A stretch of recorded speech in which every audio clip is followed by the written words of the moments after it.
Завршување на автопатот Миладиновци-Штип, изградба или реконструкција на патните правци Штип-Радови, Штип-Кочани, Кочани-Пробиштип, Свети Николе Пробиштип, Берово-Радовиш, Пробиштип-Крупиште, Берово-Пехчево-Делчево, отворање на граничниот премин Клепало, поддршка за изградба на брана на Отиња и мост на Брегалница.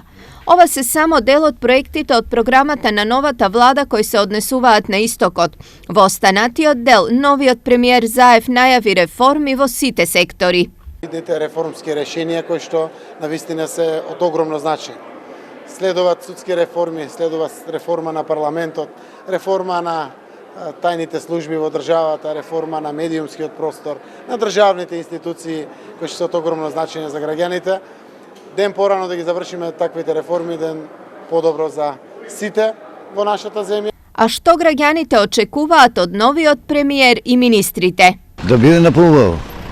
Ќе видиме додека времето не каже, ќе си покаже тоа времето. Сега може да ќе биде подобро, може по-лошо. Не можеме тоа да кажеме. Јас се надевам на подобро, ќе видиме. Но не сите му даваат шанса на Заев и СДСМ. Таа нова влада не е моја и не сакам за неја да зборам ништо. Јас сум македонец. Таа е албанска, шо? Јас не сум задоволен со изборната влада. Мислам дека првата влада беше подобра. Новата влада се избра синоќа на полнок, а веќе од денес и тече рокот за исполнување на ветувањата. Иако пред себе тие имаат мандат од 4 години, сепак првиот тест ќе го имаат за неколку месеци на локалните избори.